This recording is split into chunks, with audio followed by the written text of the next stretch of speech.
Қытай астанасы Бейжіңде құрттар жауын секілді жауғаны рас па? Видеоны көріп алсақ.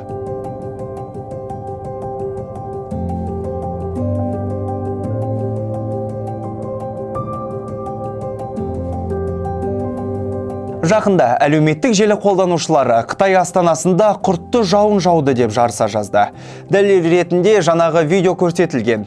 Мұны тіпті кейбір сайттарда жаза бастады. Каналға тіркеліңіздер, оған дейін ақпарат қайдан және қалай шыққанын бірге тексерейік.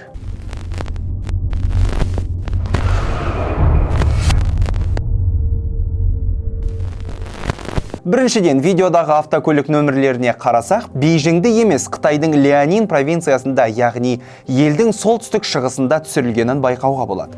Екіншіден, Қытайдың бұл бөлігінде Корей терегі мен түкті терек ағаштары кең тараған. Олардың гүл шоғыры ұзын, үлкен сырға гүлге ұқсайды. Олар алыстан қарағанда құрттар не жұлдыз құрт секілді болуы мүмкін.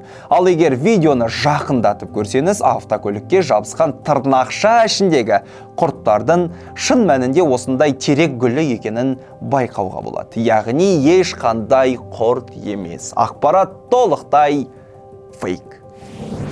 Бірақ сіздерге мынаны ескерткіміз келіп тұр. Жалпы табиғатта құртты жауын болуы мүмкін және бірнеше рет болғанда. Ғалымдар мұндай оқиғаларды құйын теориясымен түсіндіреді. Жануарлар құйынға я торнадоға тап болады, ауа ағыны оларды алыс қашықтыққа әкетіп, олар тура мағынада аспаннан құлап жатады. Каналға тіркеліп, ақпаратты әрдайым жан-жақты тексеруге кеңес береміз. Біздің желі парақшаларымызға жазылыңыздар. Келесі кездескенше.